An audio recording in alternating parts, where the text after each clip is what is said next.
Sorry to say that due to that predicament, we have seen less cases. I am glad to say, however, that in the last month or two, the court seemed to be up and running again in relation to clinical negligence cases coming before them.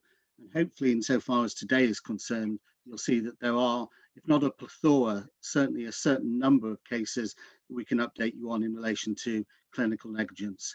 So without any further ado, Abby, if you'd like to make a start. Great, thank you. Thanks, Jonathan.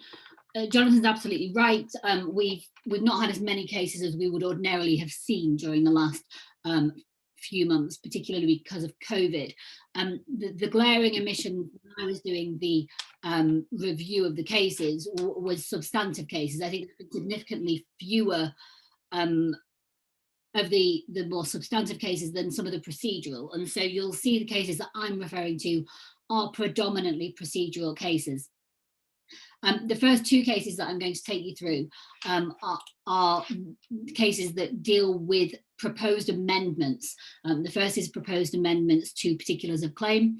The second is a proposed amendment to a defence. And you'll see that there were slightly different outcomes in those two cases.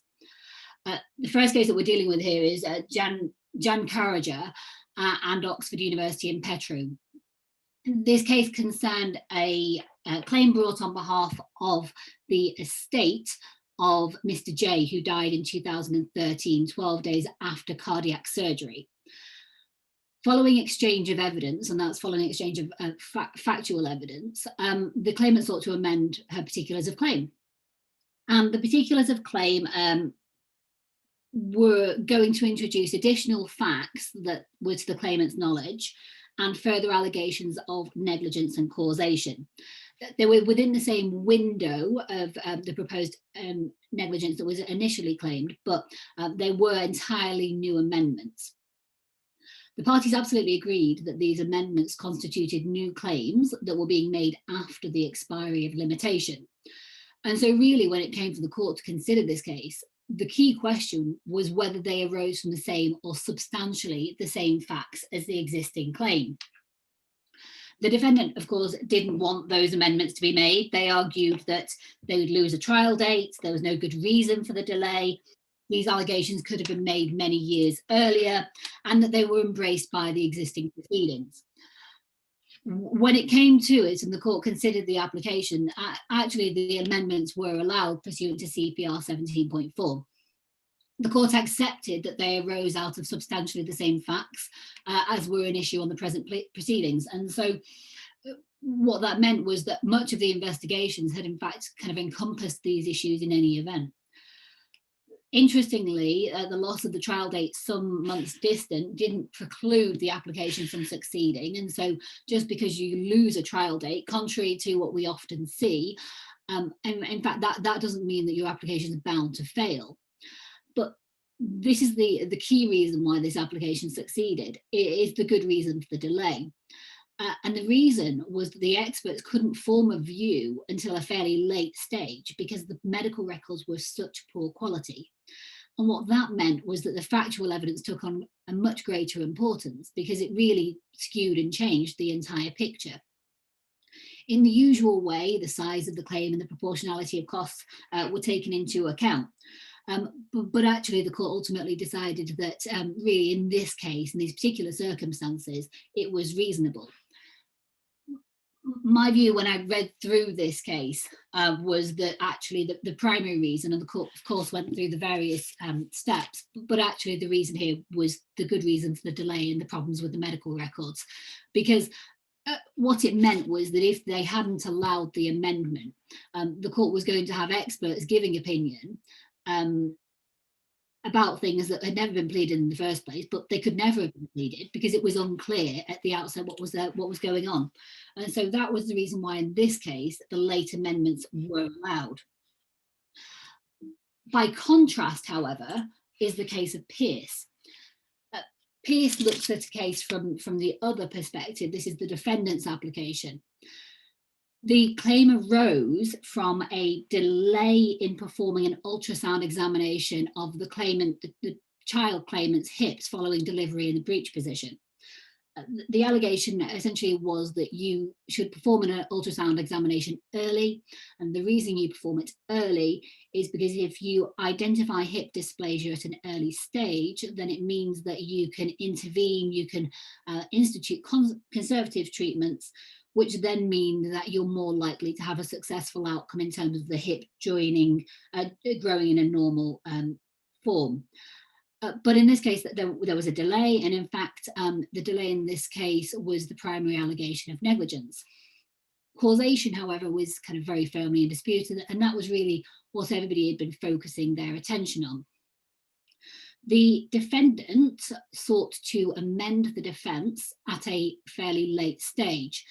And so if you look at my little timeline at the bottom, we know that in April 2020, there's an amendment proposed. The application in relation to that amendment isn't in fact made until 3 or 4 weeks later, which is the 5th of May. All the while, we've got a trial which is due to be taking place in mid-July. So that's no more than 2.5 months later on. And so you can imagine how progressed we were through proceedings in this case by the time this application is being made. The court considered this application. And actually, it's a really good case if you want to have a good summary of the case law in terms of amendments. It draws together all of the relevant cases and all the relevant rules in a way that just means that you wouldn't necessarily have to kind of go rifling around to find them all separately. And what the court said is that CPR 17.3, it provides that broad discretionary power to grant permission to amend. And the key points that you're looking for here are: the overriding objective is of central importance, and we all know every time we make any application at the moment that that is something that is referred to, and is often very heavily referred to in terms of court resources and that sort of thing. The second point is a strict view is going to be taken as to non-compliance with the CPR. Just a further comment in that regard, the court made very clear that parties can no longer expect indulgence if they fail to comply with their procedural obligations, which serve the purpose of ensuring that litigation is conducted proportionately. And so that really is emphasising that strict view that's going to be taken. See the timing of the application, and this is what I said in terms of it being contrary to the previous case, which is it's very late if it threatens a trial date, even if that case, that trial is listed some months away. And D, there must be a good reason for the delay.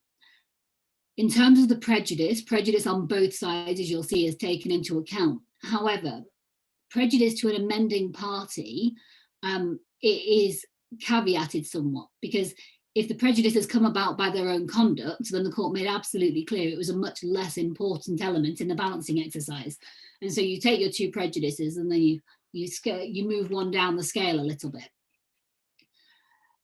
What the court has held in this case was that the application was dismissed and no permission would be granted. The court found it was a very late application, but ultimately there was no good explanation. And the good explanation is really the key factor here, because that is what is often missing when one comes to considering these applications, is that you might explain and we might have a timeline, but we've not got an explanation as precisely what's gone on.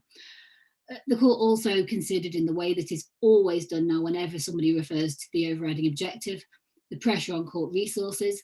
And then, although not determinative, the court also considered the additional stress to the baby's mother. Ultimately, the comment at the bottom you'll see was the fact that prejudice to the amending party was neutralised by the fact that the defendant had brought the situation upon itself and for no good reason. And so you can see there that we've got kind of two different approaches in terms of amendments, but actually I think quite a lot of that boils down to whether or not you've got a good reason for the delays taking place. The next case I've included because it's a COVID-related case. And it's a COVID-related case that I think many of us who have conducted hearings, trials remotely, you can feel a bit of sympathy on both sides in relation to this case. The claimant brought a claim for injuries suffered after a hospital failed to recognise that she had meningitis. Not an unusual sort of case that we would see. The defendant, however, almost at the point of trial, and the defendant applied for the trial to be adjourned.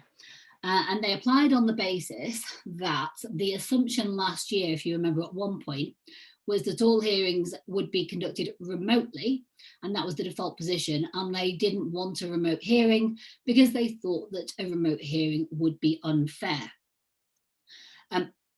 Pausing there for a moment, there hadn't in fact at this point been an order for the court changing this to a remote hearing. The application was made just on the assumption that that would be what was happening. The unfairness was something that was alleged in terms of it meant that witnesses wouldn't necessarily give best evidence, it would be more difficult to conduct the hearing, those sorts of things, all the things that we are all very conscious of with our trials. As a matter of fact, you'll see that the application fell away. And the reason the application fell away was because the court hadn't in fact determined that it was necessary for this to be a remote trial. The court, when it came to dealing with the application, determined that the case could be managed in such a way that it could take place in person. And the way that that's ordinarily being done is with limited people in the courtroom, those sorts of things. It is causing some difficulties in terms of the restrictions of numbers in courts, particularly when you've got certain experts wanting to listen to factual evidence. But the court actually said that it could be managed in this case. But even if it had to have been transformed to a remote hearing, the court said it could be conducted fairly because there were contingent directions made and in place to ensure fairness. In discussing this matter, the court dealt with a couple of things. Just in terms of the adjournment itself, the court said that the case was fully prepared for trial. There was no certainty when the trial might be in the future if it was adjourned. And bearing in mind those factors and all of the costs involved and the court resources, the overriding objective militated against an adjournment. Interestingly as well, in terms of the issue of fairness, the court actually said that there were other cases where there was much more at stake, where, for example, liberty was at stake, and they'd managed to be conducted fairly and remotely. And so there was no real reason in a clinical negligence case why it couldn't be conducted remotely if that had proved necessary. But more than that, the court went even further and said that there might be disadvantages in terms of a remote hearing, but those disadvantages affect all parties. And so they're not disadvantages that affect one particular party in a way that is unequal. And therefore, it would still be fair and reasonable to proceed to a remote hearing if necessary. A number of us have dealt with clinical negligence trials in the last year that have been conducted remotely. My own feeling is that, yes, there might be fairness on all sides, unfairness on all sides, and it affects everybody equally. But it is a much more difficult task, and I think many of us feel with trials at the very least that they are better conducted in person. It gives you the opportunity to assess body language, to use the skills that you have to a greater extent, and you do, I find, tend to lose a bit of rhythm in terms of cross-examination, whereas in person it is just a bit better. Magee and Wilmot 2020 is a relief from sanction application case.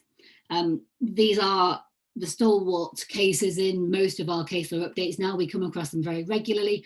This is a case where the claimant wanted some further expert evidence regarding breach and causation. Essentially what happened was the claimant went to consider their evidence and realised that their expert hadn't in fact gone far enough in supporting their claim on breach of duty and causation. And so if the claimant had proceeded on that basis only, they were going to have I say an uphill battle, but it was going to be extremely difficult for them to succeed. So they applied at a late stage to vacate a trial, and I think they applied just before the pre-trial review so that they could get further expert evidence. At first instance, the judge was quite sympathetic. The court said, nope, we understand the position. They vacated the trial, relief was granted, and permission was given for further expert evidence. The defendant was not happy, and the defendant appealed. And in appealing, it was heard by Mrs. Justice Yip last May, and Mrs. Justice Yip said, no, the recorder in this case is erred in granting relief. And what that recorder, when they considered the relief from sanction application, failed to do is that they failed to consider the need to conduct litigation efficiently and at proportionate cost, and the need to enforce compliance with rules, practice, directions, and orders. There was again in this case the failure to consider essentially why this hadn't been done earlier. And the court considered that the breach was serious, resulted in the loss of the trial date and very significant delay. And as a consequence, the decision below was overturned. You've only got 2 more cases from me before I turn to Jonathan. And the 2 more cases I'm going to talk to you about are secondary victim cases. Secondary victim cases, we still see a number of these each year. The first case that I'm going to talk to you about is Purchase and Ahmed, which is in fact a first instance decision by District Judge Lum in Birmingham. And it considers in the usual way the Alcock principles and those sorts of things, but just dealing with the facts to begin with. On the 4th of April 2013, the claimant and her 20-year-old daughter attended the GP practice, and they were concerned about the daughter's health. The daughter in this case was reviewed, and the GP discharged her, and off she went home afterwards. Mum went out on the evening of the 6th of April, and returning in the early hours on the 7th of April, found her daughter dead, which is obviously understandably very distressing for her. She brought this claim alleging she had developed post-traumatic stress disorder as a result of discovering her daughter's body. Rather than this going all the way through to trial, the defendant applied for summary judgment, and the application was made on the basis that as a secondary victim claim, essentially this wasn't within the appropriate parameters in a number of reasons, but proximity being a key one. District Judge Lum heard the application and concluded that the claim was not within the parameters of a permissible secondary victim claim because, in light of Taylor and A Novo, which is the 2013 Court of Appeal case, the daughter's death and the aftermath of discovery of her body could not be the relevant event for the purposes of deciding the issue of proximity. And so what District Judge Lum went further with is he made absolutely clear that the usual and long-standing principles in Alcock still applied. And so you're using the usual test. And just as a reminder, in terms of Taylor and A Novo, that equally confirmed the principles in Alcock. But the matter of the roles went so far as to say that proximity is not made out because in that case, the person wasn't present at the accident at work or anything sensibly considered as its aftermath. And so in this case, because Mum wasn't present at the point at which her daughter died, that essentially gets rid of our issue in terms of proximity there. By contrast, we have this case, which is the case of Paul and Royal Wolverhampton NHS Trust. This is a claim that is brought on the part of the 2 children of X. So X is admitted to hospital in November 2012. He's discharged after 3 days. And then 14 and a half months later, in January 2012, he is with his 2 children aged 12 and 9 when he collapses and dies of a heart attack. The 2 children bring a claim on the basis that they are secondary victims. The defendant argues what we've just heard in the previous case, that there isn't sufficient proximity and therefore the children cannot bring this claim. It was held in this case, by contrast to the previous case, that the Taylor and A Novo ratio stated that in a case where the defendant's negligence resulted in an event giving rise to an injury in a primary victim, a secondary victim could only claim where it was caused by witnessing that event rather than any subsequent discrete event which was the consequence of it. And so the defendant's argument was that this wasn't an event. The heart attack and the witnessing of the heart attack isn't an event. In this case, however, the court said, no, this is an event. This can be an event because there is only one event in this case, which is the father's subsequent collapse from a heart attack. And that was in fact something that was witnessed by the children. going through the test, the court said it's a sudden event. It was external to the secondary victims, the two children. It led immediately or very rapidly to their death, to their father's death. And it was horrifying to any close family member who witnessed it, and especially so to children of age 12 and 9. And so, despite the defendant's suggestion that liability would be precluded, the court actually said, no, liability is not necessarily precluded by an event 14 and a half months after the negligent omission that causes it. Because this isn't an accident in the ordinary sense, but is an event internal to the primary victim. And so what that tells us is that we are looking for an event, but that event can be somewhat later, so long as it is that event that is witnessed rather than the aftermath of that event. And that's the real distinction between this case and the case of Tara Purchase, which is the last case that we talked about. I anticipate that we're going to continue to see secondary victim claims in the coming years, because so many of these cases turn on very individual and discrete facts. And so there do seem to be every year, there do seem to be a few that make their way through. And so I anticipate that we're probably going to continue to be describing these cases in future case law updates. Those were all of my cases to discuss with you. I think we're moving on to you, Jonathan, starting with Hughes. That's right. Thank you very much, Abby. If I can turn first of all, as Abby says, to the case of Hughes, I'm going to actually deal with a number of cases. I would say they're more substantive in their content. And in terms of the cases, the first of those will be Hughes, where I'll be dealing with the content of the appeal process and the fact that this was a Corda Equina case. The second case that I'll go on to consider is in relation to the question of informed consent. The third one will deal with the question of material contribution. And lastly, a very recent case where the court considered the question of limitation and the exercise of the Section 33 discretion. If I can start with the case of Hughes and West Hertfordshire Acute Hospitals Trust case. It's an interesting case. Those of you who've been bored during the lockdown process may have actually seen my article on the case, which has appeared on the Chamber's website, LinkedIn, and also on Twitter. It's interesting because it's the first case that actually came before the Court of Appeal in relation to Corda Equina.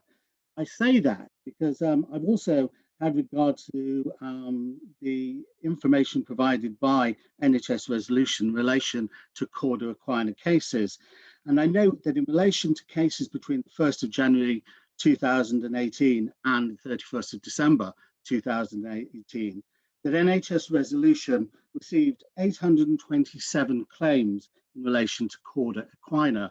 Of those, 340 settled within that calendar year with damages being awarded, 212 were discontinued, and a further 275 are ongoing. So we can see in relation to Corda Equina that it is actually a live, up and coming and very important area of the law. And it is therefore surprising that it's the first case which has been heard by the Court of Appeal. The importance, though, in relation to Hughes is that this gave very real guidance in relation to practitioners going forward, in relation to practical assistance regarding the evaluation of a trial judge's findings within the boundaries of the appeal process itself. Now, this is a claim that was brought against three parties. Firstly, the out-of-hours GP, the ambulance trust, and lastly, the treating hospital trust. In relation to the out-of-hours GP, the allegations as against him were that he'd been contacted by the claimant in the early hours. He recognised very quickly that this could be a Corda Equina case and told the claimant that he ought to actually seek immediate help at A&E. It was said in relation to the GP that what ought to have happened is that he should have contacted the hospital straight away and arranged for him to bypass the A&E department and go straight to orthopaedics. Insofar as the ambulance trust, the allegations in respect of that were that the ambulance trust itself hadn't actually prioritised the transfer in relation to a Corda Equina case possibly, and it was actually admitted by the trust that there was a delay of some 19 minutes.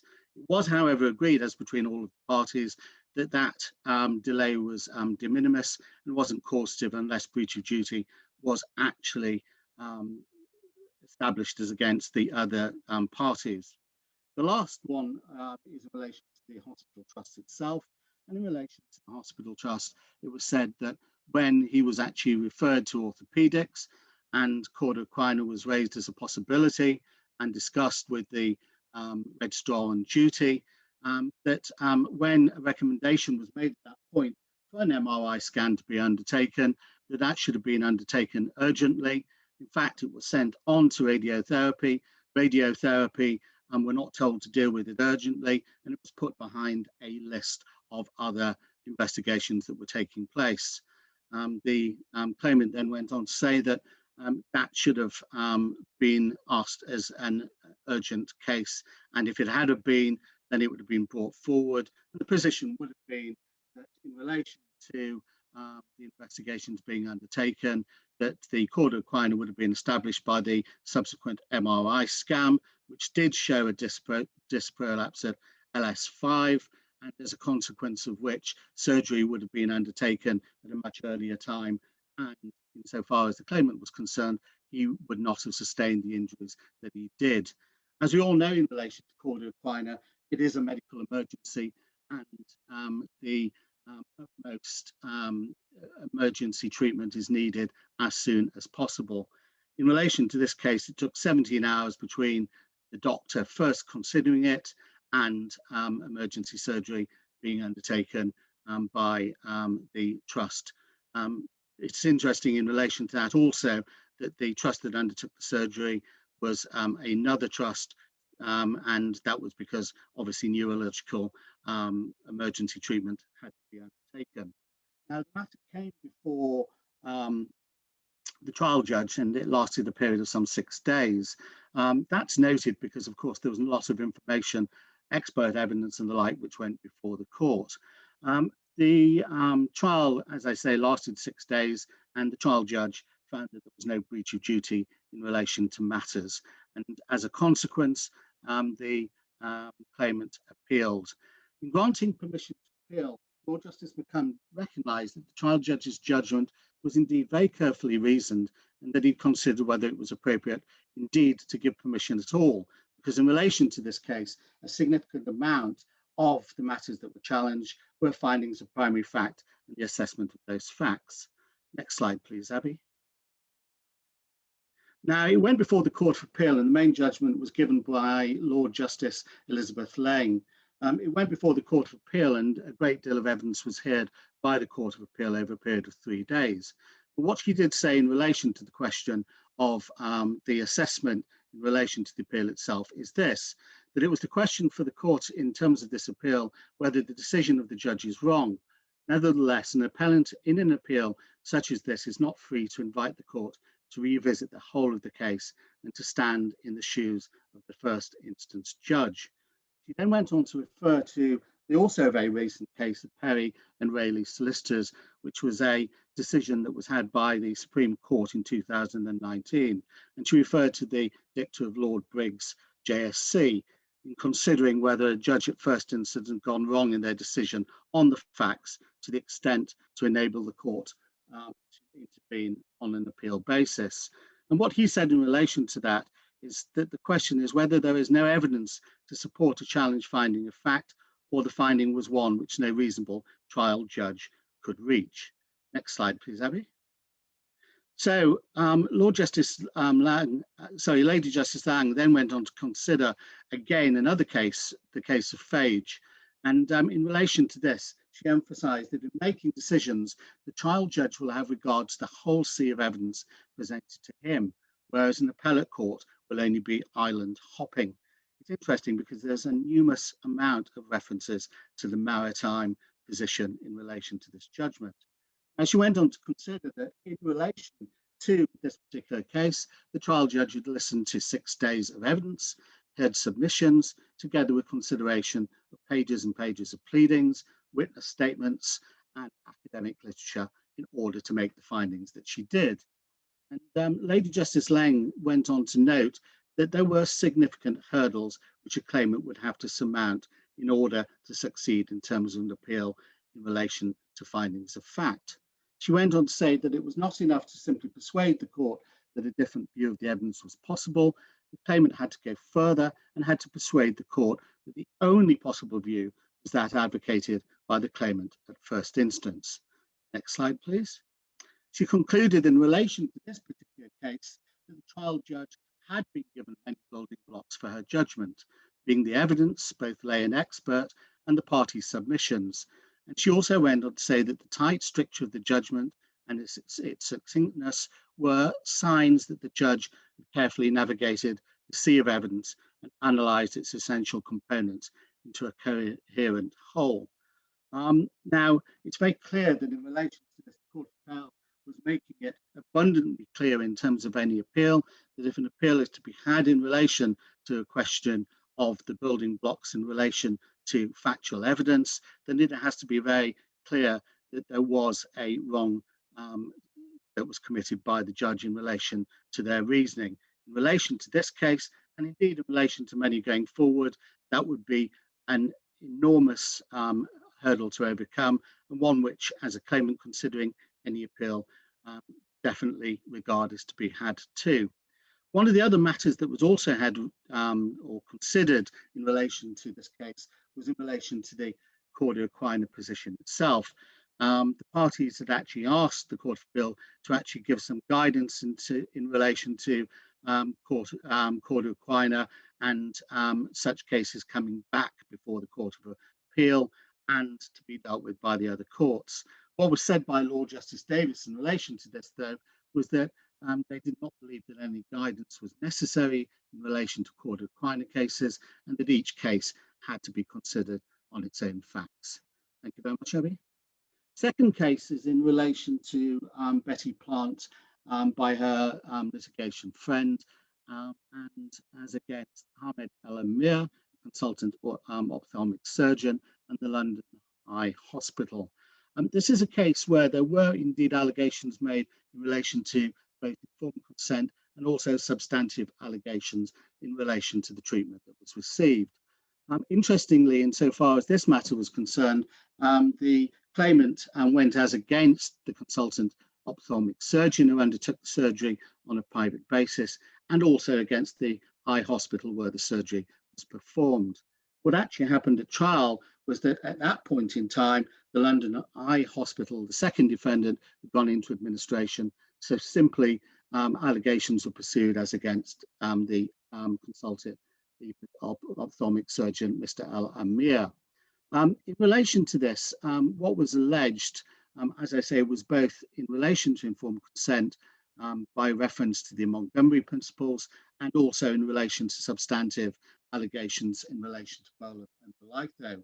Insofar as my consideration is concerned for us today, though, I'd like, if I could, to simply almost concentrate in relation to the informed consent position.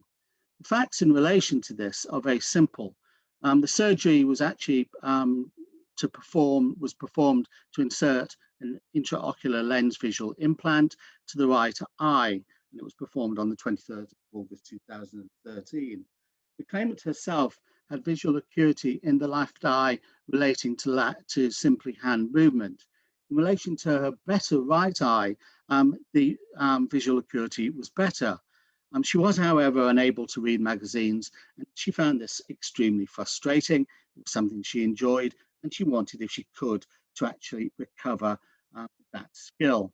A lack of visual acuity was actually down to age-related macular degeneration, or AMD.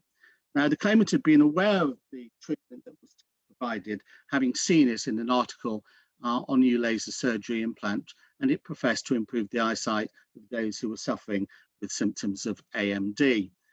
It was also the case that insofar as the treatment was concerned, that it was done at a undervalue in terms of it being new surgery, and the eye hospital itself was trying to actually promote it as a means of treatment. Unfortunately, the claimant had the surgery and she sustained damage to her right eye. 9 allegations of negligence were brought as against the surgeon and as against the eye hospital, And as I say, those related to informed consent and also in relation to the question of a diagnosis and failure to treat in a timely manner in relation to ocular pressure and glaucoma.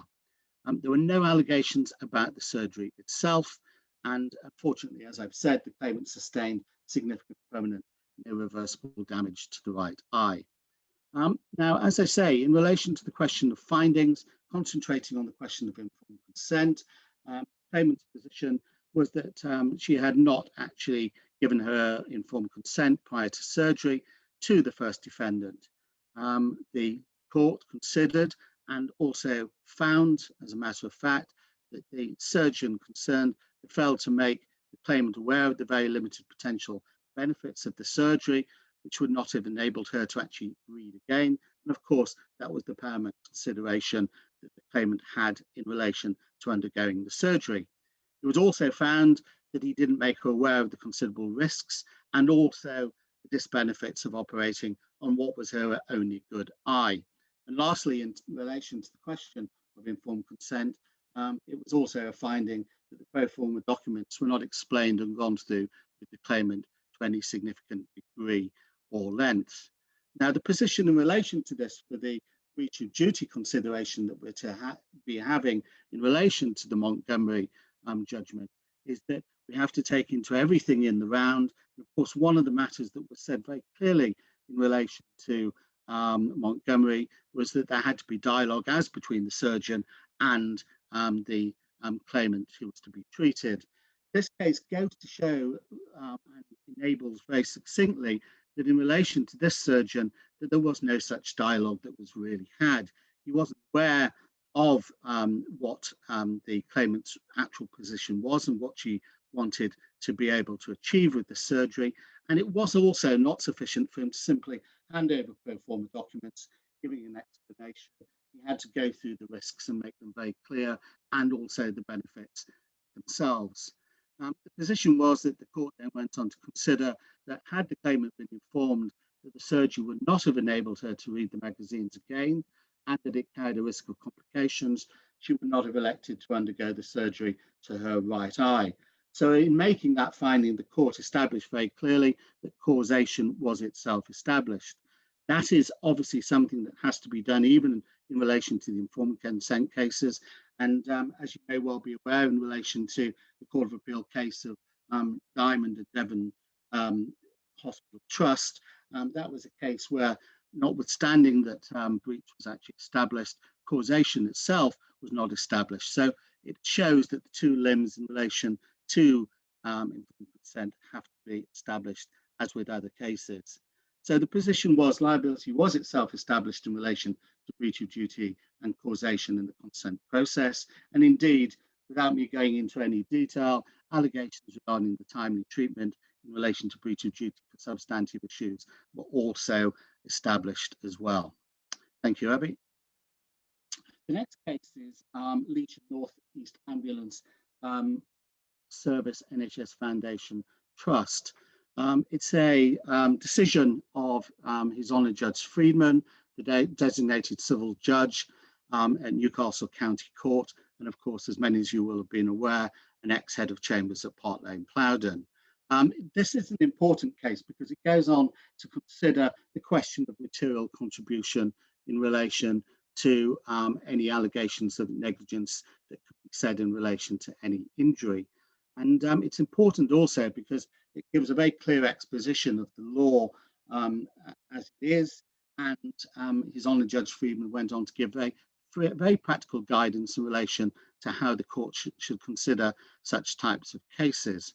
Now, as I say, it came before His Honour Judge Friedman at the Newcastle District Registry. The cases, in terms of its facts, are these. The claimant suffered a subarachnoid hemorrhage due to a ruptured aneurysm. An ambulance was actually called, and it was accepted by the parties that there was a 31-minute period of negligent delay in the ambulance arriving at the claimant's house to take her to hospital. The overall time that the ambulance had taken was 109 minutes. And as I've said, it was a 31-minute delay that was negligent. Now, the claimant went on to make a good recovery from the subarachnoid hemorrhage, but she went on to develop significant post-traumatic stress disorder. At issue, and this was agreed as between the parties, was whether or not the admitted negligent period of delay had caused or contributed to the onset of her post-traumatic stress disorder. So there was nothing in relation to the substantive position of the subarachnoid hemorrhage because she'd recovered from that. Now, the parties had also agreed that was liability to be established. Then quantum was agreed in the sum of £40,000. And if the court went on to make an assessment in relation to apportionment, then the figure of 20,000 was also agreed. So it left, therefore, the only factual and legal causation issues to be determined. Thank you, Abby. Considering these issues in relation to the question of material contribution, Honourable Judge Friedman accepted, as did the parties, that the legal approach to be adopted was that set out by Lord Justice Waller in the now famous case of Bailey and Ministry of Defence and another 2009. In relation to that case, the important element in relation to considering material contribution was the third limb that was mentioned by Lord Justice Waller. He said this, that in the case where medical science cannot establish the probability that but for an act of negligence, the injury would not have happened, but can establish that the contribution of the negligent case was more than negligible, the but-for test is modified and the claim will succeed. So translating that into the facts in relation to this particular case, His Honour Judge Friedman said this. One, if it can be shown that the claimant would have developed PTSD in any event, irrespective of the negligent period of delay, then the claim fails. Secondly, if it can be shown that but for the period of negligent delay, the claimant would not have developed PTSD, then the claim would succeed. And in relation to the third limb, all-important question of material contribution, he went on to say, if on the other hand, the evidence is incapable of supporting either of the two propositions set out above, then if it can be shown that the negligent period of delay has made a material contribution to the PTSD, then the claim succeeds. So His Honour Judge Friedman then went on to consider the question in relation to the evidence that was presented before him by two expert psychiatrists, Dr. Smith and Dr. Bowers, on behalf of the claimant and defendant, respectively. The parties' positions were this. On the defendant's stance, it predicated on the evidence of Dr. Bowers that the claimant would have developed PTSD in any event, irrespective of the negligent delay. It therefore followed that the claim would not succeed. In relation to the claimant's case, the claimant said in relation to Dr. Smith's evidence that it was not possible to say at what point the PTSD had been triggered during the point between when the claimant developed the hemorrhage and also then being taken to hospital in the ambulance. Further, it went on to say that it was submitted that the period of negligent delay being approximately 1/3 of the total delay, it could be said with confidence that the negligent delay had indeed made a material contribution to the onset of the claimant's PTSD. And looking back at the limbs that were identified by His Honour Judge Friedman, in relation to that position adopted by the claimant, then the claimant would succeed on the material contribution ground. Now, His Honour Judge Friedman was wholly persuaded that it could be said that even on the balance of probabilities, that at the point of onset of the hemorrhage, it was likely the claimant would go on to develop PTSD. That was the defendant's position. However, he then went on to say that it was not possible on the balance of probabilities to say at what point during the 109 minutes of waiting for an ambulance that the PTSD was likely to develop. It could not, however, be said that the 31 minutes of negligent delay was of no importance.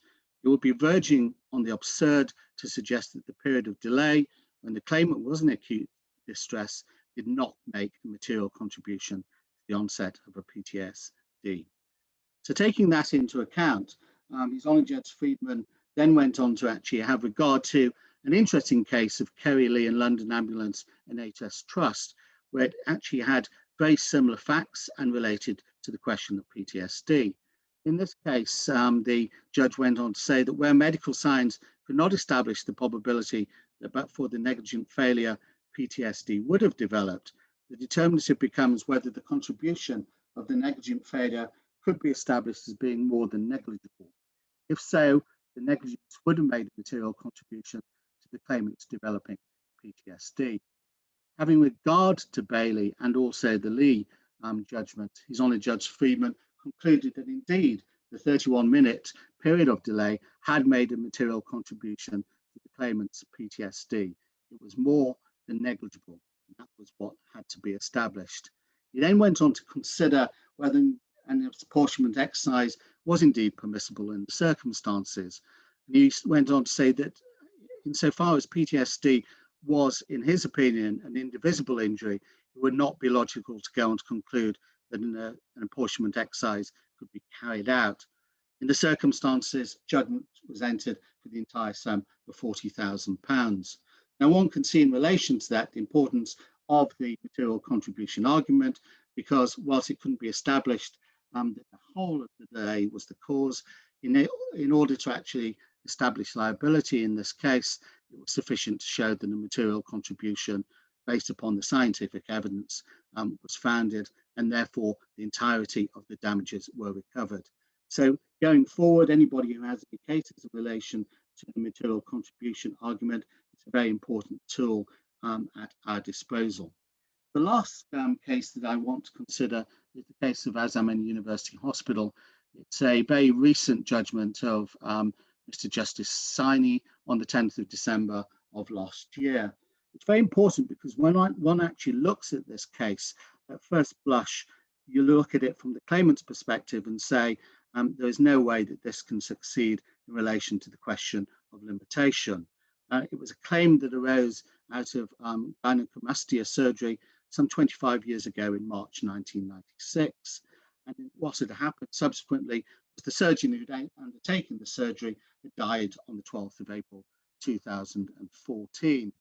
The claim was issued on the 20th of July 2017, alleging that the surgery was indeed in itself of poor standard and it was undertaken with an inappropriate technique. One can see very clearly that insofar as the defendant's position was concerned, that they simply submitted an outline defence and relied very heavily on the limitation argument. The matter came before His Honour Judge Rawlings in the Birmingham District Registry, and he actually found that the primary limitation period had indeed expired in March 1999, as the claimant had the necessary knowledges for the purpose of Section 14 of the Act. He also went on to find that there was no concealment for the purposes of Section 32 of the Limitation Act. As a consequence of those two findings, it was then left to His Honour Judge Rawlings to simply consider whether or not it was indeed equitable on the facts that were presented to him to grant permission to pursue the claim under the discretionary provisions of Section 33 of the Act. In doing so, he found for the claimant and said that the limitation provisions ought to be disapplied. Not unsurprisingly, the defendant appealed, contending that although this was an exercise of discretion, the decision of His Honour Judge Rawlings was manifestly wrong. Now, it came before Mr. Justice Saini, who had regard to the considerations of Section 33, as indeed His Honour Judge Rawlings had himself referred to in terms of his judgment. Now, as we all understand, in order to actually consider Section 33, the individual sub-considerations of Section 33(3) of the Act are also to be considered. Now, it was noted by His Honour Judge Rawlings that the burden was on the claimant to satisfy him that discretion should be exercised, and that the evidential burden was on the defendant in relation to prejudice said to have been caused by the delay. Having regard to each of those items under Section 33(3), His Honour Judge Rawlings found this: the length of the delay was 18.5 years beyond the period of expiry of the limitation period.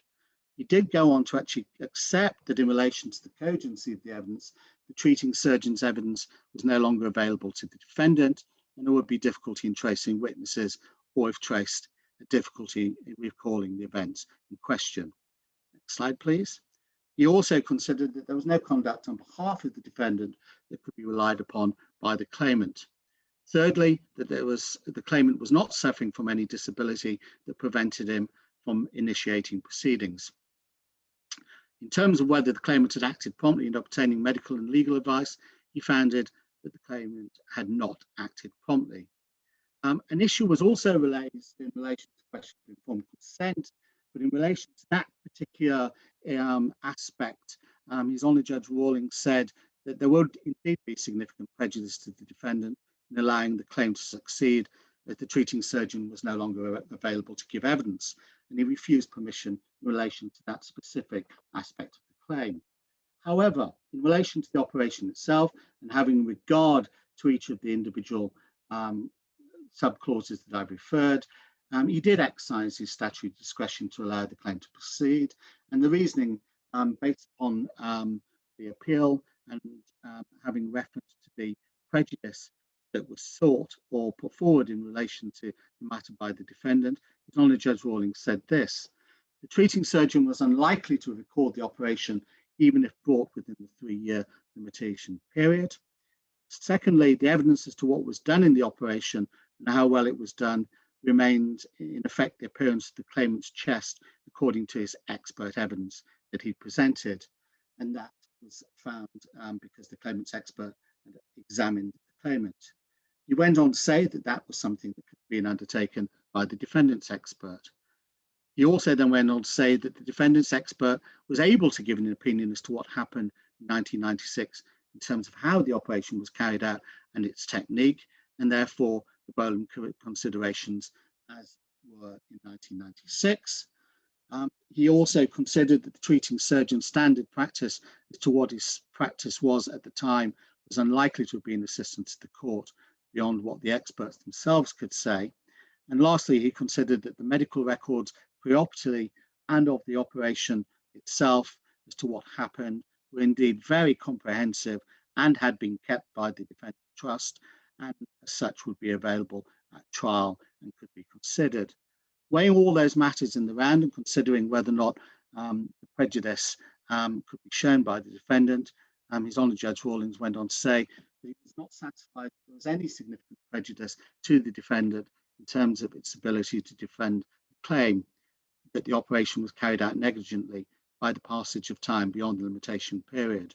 The remaining considerations are of relatively minor importance compared to the prejudice to the defendant. I will therefore give permission under section 33.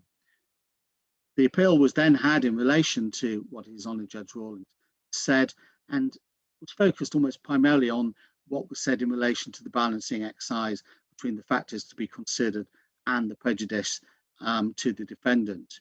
Now, it was said that it was accepted that the judge had properly listed the factors under section 33 of the Act, but he had not performed a balancing exercise with those factors in reaching his decision, and had he done so, he would have reached a different conclusion.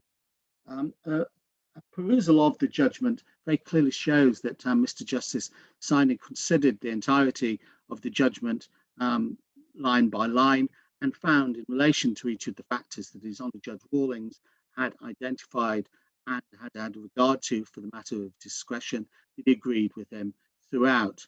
He then wanted to say that insofar as the material parts of the judgment, performing a balance exercise is exactly what the judge had been doing. And he said that in relation to the attack by the defendant on the appeal, it was simply an attempt to argue the case on discretion. He concluded thus: overall, I reject the complaint that the judge failed to conduct the balancing exercise required, or that his ultimate decision was plainly wrong.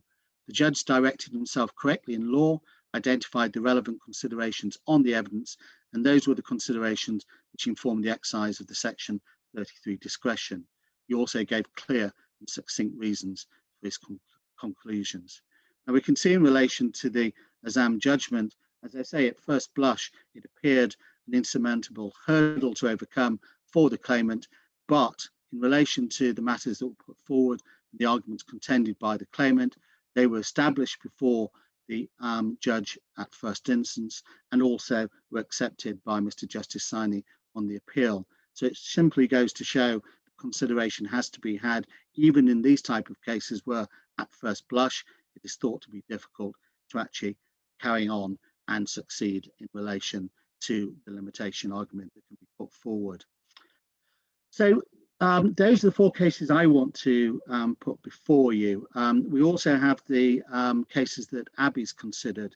I think we do have time if we wish to actually have and consider any questions that anybody has. And I think in doing so, whether or not you actually want to use the chat function, or if you wish to go to the participants button and get in contact with us by raising your hand. All looks pretty quiet. So I think you and I might stay, but for everybody who doesn't have any questions, thank you very much for attending.